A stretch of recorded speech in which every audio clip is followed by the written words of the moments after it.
As the parish community of St. Patrick Church, Bryan, Ohio, moves to a new worship space, it seems appropriate to reflect on the 128 years that have passed since the first church was dedicated to St. Patrick. The history of St. Patrick Church in many ways parallels the development of Northwest Ohio and Williams County. Following the War of 1812, adventuresome settlers began to move toward Northwest Ohio. The new community of Bryan was first platted in 1840 and later became the Williams County seat, thanks to the now familiar names of those men immortalized in the names of city streets: Bryan, Butler, Edgerton, and Trevitt. Catholic families first came to Bryan by train in 1855. By 1857, 4 Catholic families, the Deans, Gates, Levies, and Neblungs, called Bryan home. Father Francis Westerhold of St. John's Defiance was the first priest to say Mass in Bryan. Masses were offered in the homes of Catholic families who also provided overnight lodging to the visiting priests. In 1874, land on North Garden Street was purchased for $125. The next year, the first Catholic church in Bryan was built at a total cost of $1,243. On October 24, 1875, the church was dedicated to St. Patrick by Father Francis Boff, administrator of the Diocese of Cleveland. The parish continued to be served by priests such as Fathers John Kleekamp from Edgerton and Father G.C. Schoenemann from Archbold. In 1884, Bryan became a mission of St. Peter's, Archbold. Succeeding pastors from Archbold traveled to their missions by pumping a handcar, as no trains ran on Sundays. One of the priests, Father John Muhlenbeck, was instrumental in building the first brick church on North Walnut and East Trevitt Streets. In 1889, while the present Williams County Courthouse was being built, the contractor excavated, free of charge, the basement for this new church. With donations from both Catholic and non-Catholic residents of Bryan, the cornerstone was laid later that year and the church completed soon after. The frame building, which had been the first church, was moved behind the new church to serve as the parish hall. During the pastorate of Father Peter Jansen, the church roof was renovated, electric lighting and a steeple were added. Father Jansen served 29 parishioners, traveling by horse and buggy despite terrible roads in the winter and spring. I arrived very often hours late, but the good people always waited. In 1915, the first resident pastor was assigned to St. Patrick's. Father Philip Schertz served from October to December and was followed by Father Charles Butel, who helped the parish purchase a home for the rectory on Trevitt Street. During the pastorate of Father Alfred Metzger, the cross on top of the church was erected, and a steeple bell named Helen was donated by Helen Newhousel. The bell remains part of the parish today. Throughout World War I and the 1920s, the parish continued to grow. In 1934, with Father Thomas Quinlan as pastor, the Trevitt Street Church was remodeled. A center door and aisle were created, and the side doors were eliminated. 5 years later, while Father Francis Schaefer was pastor, a severe windstorm damaged the roof, the eaves, and the tower ventilator, and cracked plaster in parts of the church. When repairs were made, restrooms were installed in the church basement and a kitchen added to the church hall. It was a pretty church. The altar was white, and the stained glass windows were pretty. The music was up in the balcony, and we went to communion up the middle aisle, and you went, put your hand, they had an altar or a railing with a white linen cloth, and you put your hand under the white linen cloth and receive communion. Thinking of the little old church where we used to have meetings, and especially in the winter time, we'd be freezing our feet and we'd say, oh, how great it will be when we get in this new church. And I think sometimes we had more social events in this little old church than we do, perhaps not more, but I think we had a different group that used to go there. We'd have ice cream socials in the summertime, and I think the catechism was there on Saturday. On Saturday I went. I just remember it was just sort of a special little old building. In the little old first church was the hall, and I can remember Irene Phillips being a president of our altar society at one time. And I guess I did serve as secretary of the altar society at that time, one year. But I remember my only daughter was born 10 months after arriving here in Bryan, and she was baptized by Father Schaefer. And of course, another year later, my son Edward was born here, and he was baptized, the first child baptized by Father Madamo. I remember St. Patrick's since August of '54. My husband and I decided to live in Bryan. 5 years after that, my son Donald was born. We baptized him at the church in Trevett Street in 1956. I can remember as a little kid at the old church and the hall what's up behind the church, and like they said, they got nuns come from Edgerton to be catechism on Saturday mornings, and boy, I can remember that one class we sat up front in the kitchen, and boy, was it ever cold. We had our winter coats on, and boy, we just practically shivered. We just couldn't wait till catechism class was over till because we'd be warm because it was cold in that old hall sitting behind the church. Father Schaefer died November 9th, 1945, while saying Mass. The next pastor was Father Edward Madamo, who, in 1948, continued fundraising efforts started by Father Schaefer. A new and larger church was needed for the growing parish. The other church was too crowded. They were Sunday Mass. People had to stand even in the back tower. It would be full because we had 2 masses them days. An advisory committee and a group of team captains led the campaign, called Shoulder to Shoulder. $56,000 was raised and allowed the parish to purchase the Schatzer Truck Farm on Center Street. Shortly after that, a home just east of this farm was purchased to serve as a rectory. Father Madamo was here at the time, and one day he suggested, we were living in the old church at the time, and he suggested that we'd take a drive around Bryan and see if there's some property that he might think would be available. So just drive around and take a look at things. And so I says, anytime. So he called me one day and says, how about today? I said, just fine. So we started around, and we wound up on Center Street there, and headed east on Center Street and past where the Lutheran Church is now, and came to where Portland Center, where Portland Street hits Center, but that's all blocked off. That's farmland there.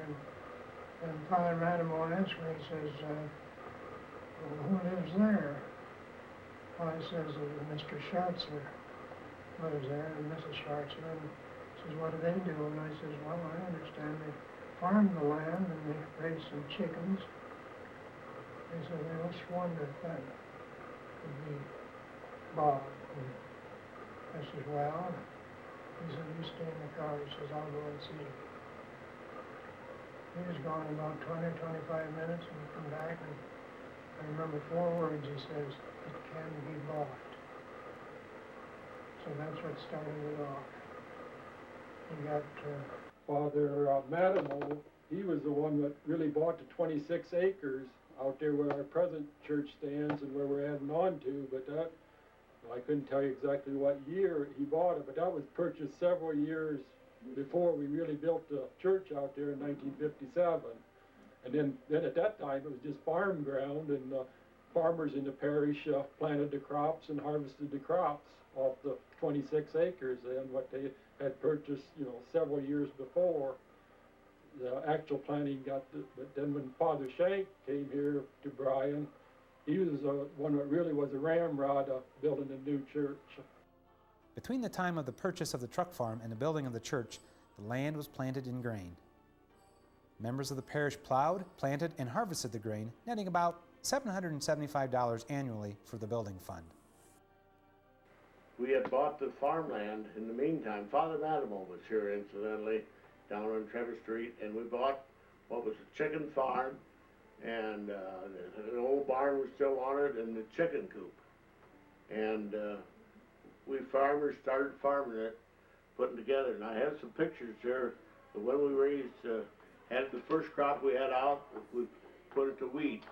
And fact is, I have a picture here of then along with it, we had other parishioners that worked on it, combine, and it was Adolph Honey, Dick Sire, Dobby Cerny, myself, Father Matamal, Jim Lingvi and his two sons, and Cyril Delisle and his son, and Mike Cerny, which was the Cerny family's father.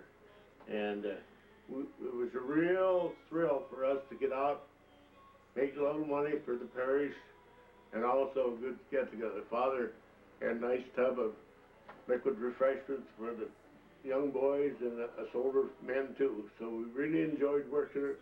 The women brought in the lunch. So it was really something. And we farmed that from the early 50s until I believe till actually we dedicated the church, and then we farmed around it, which was in 57. But we farmed the entire amount for 5-6 years. And then they farmed it all clear down to South Street till they sold off about one block across there. And Barney Beavers bought the first 2 lots, and he built the first house there, which Bob Whistler Sr. and Carol lived. So until that time, we had farmed it until he had got almost down to the ball field. So that was something that not just us farmers, but also the people in the parish that would happen to be around, that they would come and they were in some of the pictures that I have. I know they came to the house and asked for your pledges. I can remember them coming here and wanted to know how much we could give. And I know Father Shank kept talking money quite a bit at the masses. He didn't let you forget about it. My husband Adolph was also on this plan to collect money for the church, so I do remember him and Lawrence Friedel, Lawrence Friedel, I think was on the, they were assigned 2 people to go to each home, and that's how it was collected money. Father Matimo left Bryan in June of 1955 and was succeeded by Father Bertrand Schenk. Groundbreaking for the proposed church building and school took place March 3, 1957. I can still remember too that talk was Father Shank, since we had quite a bit of acreage there, they had talked about, maybe we ought to sell some of this ground off in lots to pay for the new church building, what the church presently stands at, to pay for it.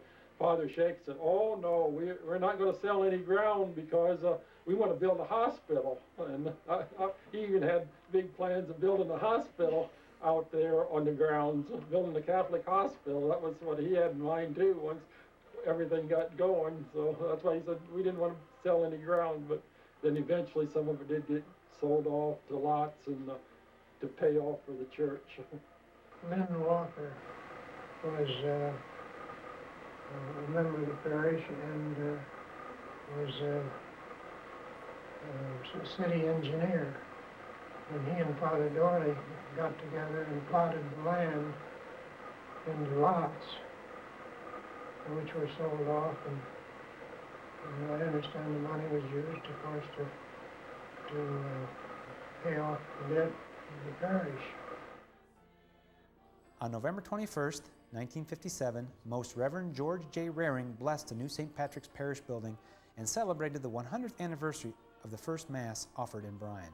Assisting in the Mass were former pastors, Fathers Metzger, Quinlan, and Matimo. A centennial dedication banquet was served in the new cafeteria. Yes, the church was packed. I can remember that. I remember it very well. I think my whole family was attended, and it was a very nice dedication. In 1957, there were 360 member families and 962 parishioners at St. Patrick's. Members were active in Altar Society, Knights of Columbus, Holy Name Society, men's softball and bowling, and women's bowling. A number of parishioners also help with catechism classes for the children. Ursuline and Maryknoll sisters, as well as Sisters of St. Francis, came from Edgerton in later years for the Saturday morning classes. The church built in 1957 was part of a plan that took nearly 50 years to complete. The idea was to eventually build an actual worship space and then convert the old church into a gymnasium, said Father Shank. The school opened in September 1959 with Franciscan sisters from Tiffin as teachers. An addition was built onto the school in 1964 and a convent built in 1966. At first there were 3 classes to start with. My son was in the 3rd grade, so I learned to drive to take him out to school. And I picked up the Phil Siebenauer girls to go to school for years. Because they live on Waglada Court, so I would pick them up and take them. They had no way of getting to St. Pat, so I took them. St. Patrick Parish continued to grow throughout the rest of the 20th century. St. Patrick's Church has grown from the small number of parishioners that it started out with as 4 families until the present day number. During the mid-1990s, parish leadership began a process of planning and goal setting. All parish organizations and activities were grouped into 4 areas: Christian formation, outreach, parish community life, and worship. In 1998, discussions began for finding ways to have more meeting space for the growing number of families and activities. In late 1999, a capital campaign was launched with a goal of $3.7 million. The funds would serve to build a new worship space for 650 to 700 people, provide furnishings, and establish an endowment for the school. The existing sanctuary would be remodeled into a parish life center and add a music room, restrooms, nursery, elevator, storage, and a gathering space. By fall 2001, sufficient funding allowed the project to go forward. The design process began, then groundbreaking took place April 7, 2002. Among those attending was Father Bertrand Schenk, who was pastor when the then-present church was dedicated. Parishioners eagerly followed the construction process and looked forward to completion of the new building. While a number of delays were experienced, the building plan that began nearly 50 years earlier came to completion on July 27, 2003, with dedication of the new worship space. Over 600 persons witnessed Diocesan Administrator Bishop Robert Donnelly bless the beautiful new church and preside over the first Mass. The church was dedicated with gratitude to God for all the ways in which this community has been blessed for nearly 150 years, and for all the people whose faith laid the foundations on which St. Patrick Parish stands today.